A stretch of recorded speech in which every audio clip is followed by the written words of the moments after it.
How's it going, everybody? Welcome back to the channel. My name is Jason. I'll be your host on this CFL talk show, Hussey's Huddle.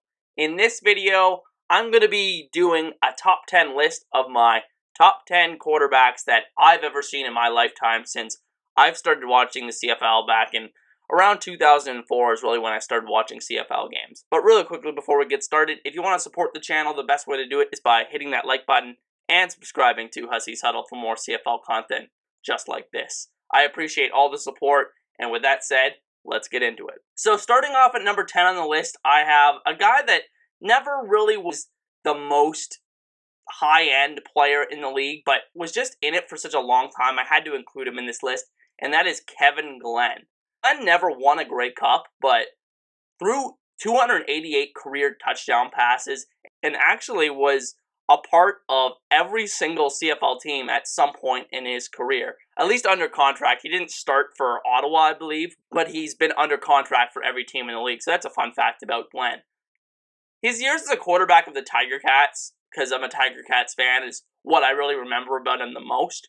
But Glenn's best year actually came in 2007 when he was with the Winnipeg Blue Bombers, and he was a runner-up for the CFL's Most Outstanding Player Award, and he led the Bombers all the way to the Grey Cup, but unfortunately in the Eastern Conference Finals, remember the Bombers were in the East back in the day before Ottawa came in, he actually broke his arm in the Eastern Conference Finals, and he had to watch his team lose to the Rough Riders in the Grey Cup. But I think if he's healthy, they may have won that Grey Cup, and it really would have changed the whole narrative of him going ringless his entire career. And now moving on to number 9 on the list, we have a guy that just beat out Glenn for that 2007 MOP award, and that is Kerry Joseph. Joseph didn't have nearly as long of a peak in the CFL as some players on this list, but he was actually just such a big presence in the CFL for such a short period.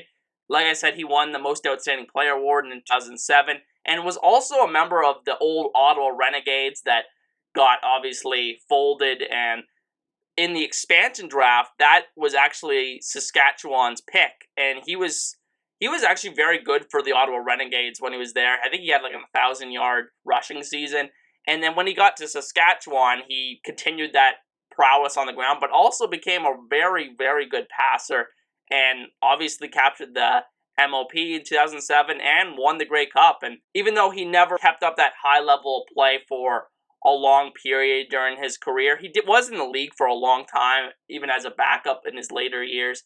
And so, because of that high end, I think he reached a higher ceiling than Kevin Glenn, and that's why I have him over him on this list. Moving on to number 8, we have another guy that maybe didn't have the highest peak, but was just such a steady presence in the CFL and won a Grey Cup ring, and that is Darian Durant, who played basically his entire career, other than his final few years, with the Saskatchewan Roughriders. And Durant is a guy I never thought got his due for being such a steady, well-rounded quarterback. He didn't really have the most outstanding arm. You wouldn't see these breathtaking throws a lot of the time with Durant, but what you did see is he had incredible pocket presence. He was really good at extending the play, and he was just such a dynamic player in that sense that he really made the offense at a lot of times better than the sum of their parts with the Rough Riders.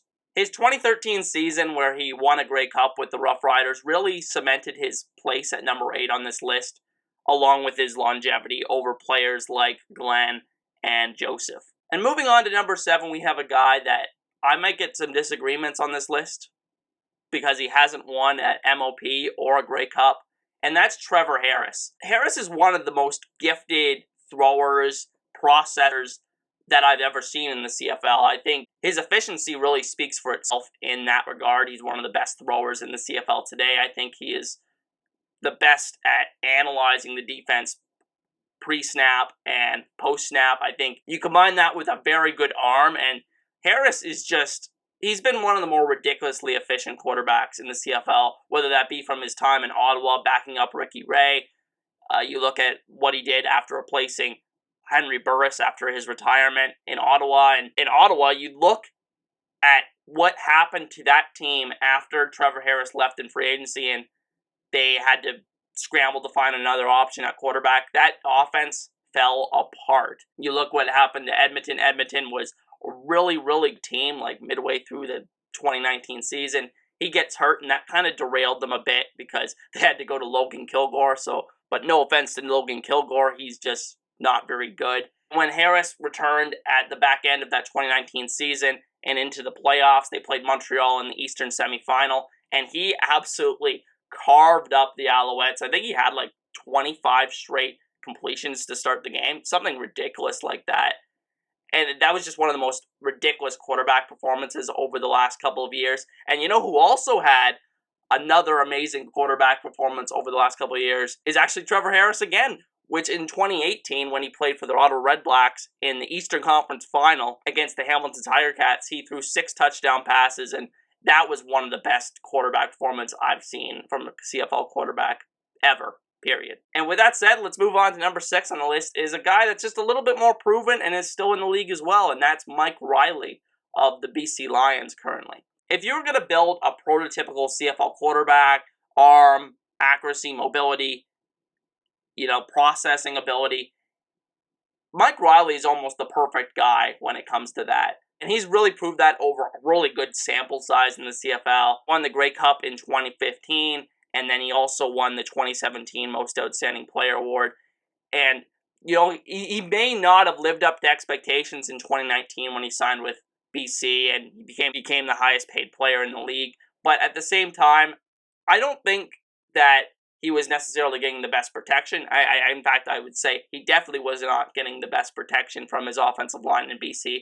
And I'm interested to see what he has left in the tank here at age 35, I think he is, and what he can do to further cement his legacy as one of the better all-time quarterbacks that I've ever seen. And with that said, let's move on to number 5 on the list. And this is a guy I didn't really get to see a ton because I really only caught the back end of his career.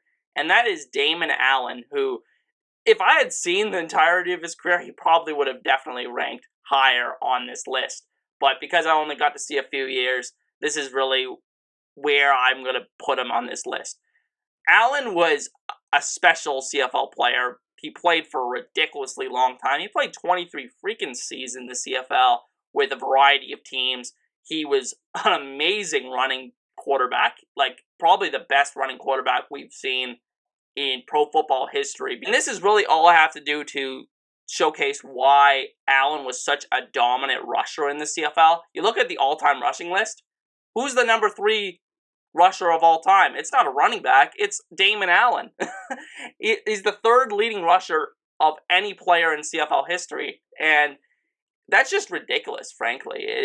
I know he played for a long time, but that's still just absolutely ridiculous how a quarterback is in top 3 all-time in rushing in an entire league's history. And Allen he had so much longevity. I remember watching him play the BC Lions in the 2004 Grey Cup and winning that one. And, I wish I got to see more of Damon Allen. That's all I really want to say. At number 4, we have a guy that I have a ton of nostalgia for, and that is Henry Burris, who played a very long time in the CFL for both the Hamilton Tiger Cats, the Calgary Stampeders, and then finally the Ottawa Red Blacks. And obviously, I very much have nostalgia for his years in Hamilton. He, I believe, set the franchise record for most touchdown passes in a single season. I would have to double check that. But he had an amazing season one time with the Tiger Cats. And obviously, we went to the Grey Cup one time. It didn't work out in our favor, but Burris, I thought, was done when he went to Ottawa for his final stop of his career, but man, was I freaking wrong. This guy won an MOP award with the Ottawa Red Blacks at such an advanced age, and really was a big reason, basically the main reason why that team was able to capture the 2016 Grey Cup and a major upset over the juggernaut Calgary Stampeders. And Burris is just one of the most infectious and iconic CFL players in my mind in CFL history. Now, moving on to number 3, we have a guy that I struggled with putting over Burris, but ultimately I decided to, and that is Ricky Ray.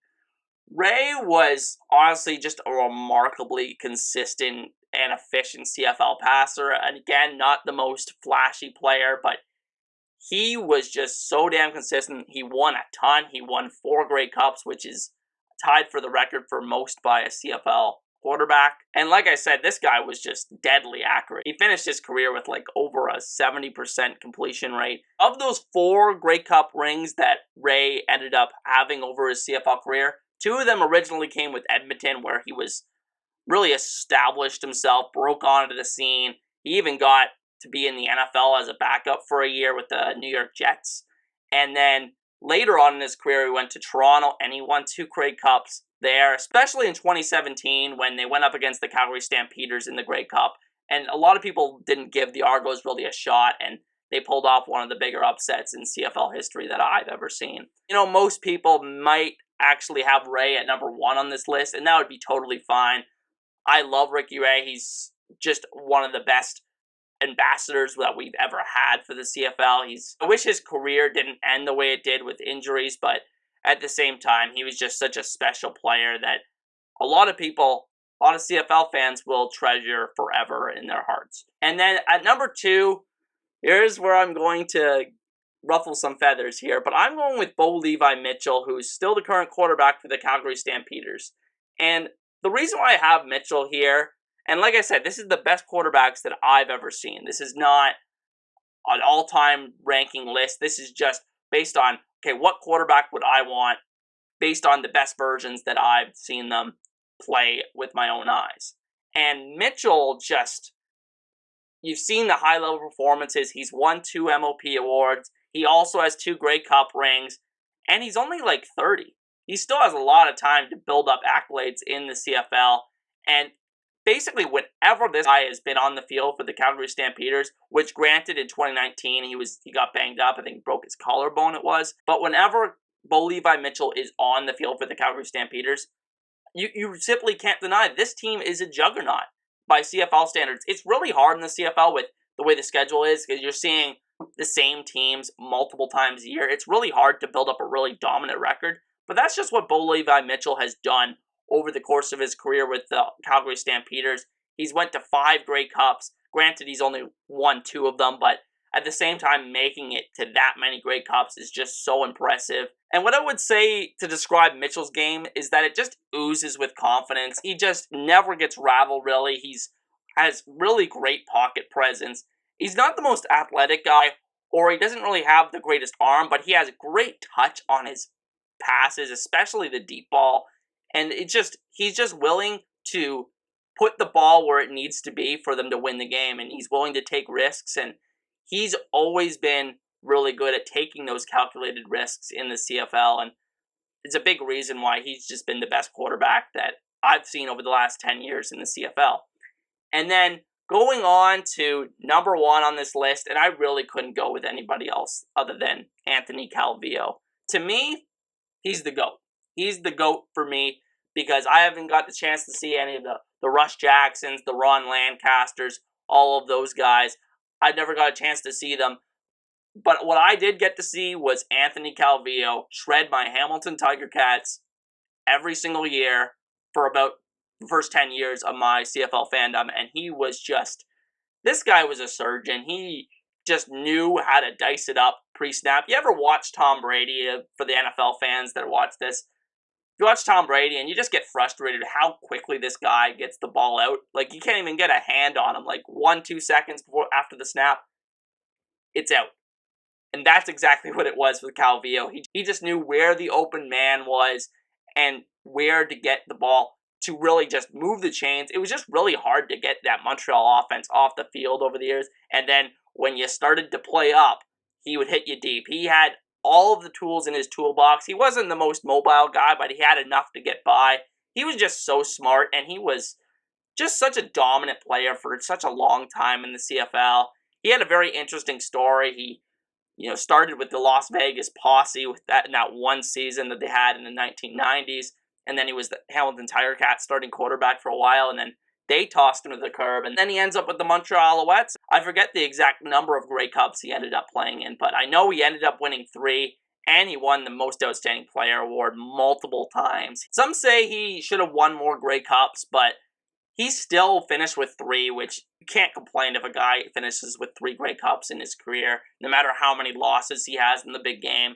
If you win 3 rings in your career, you're set in my books. And he still holds several CFL all-time records for career passing yards, career passing touchdowns, you name it. He's one of the best in terms of longevity and in terms of overall peak performance that the CFL has ever seen, and he is the best quarterback that I've ever seen since I started watching the CFL. But that's going to be the end of today's video. I'd like to thank you all for watching. Once again, my name is Jason. If you want to support the channel, the best way to do it is by hitting that like button and subscribing to Hussey's Huddle for more CFL content just like this. Be sure to let me know in the comment section what the best quarterbacks that you've ever seen in your lifetime as a CFL fan. And with that said, I'll see you guys next time. Peace.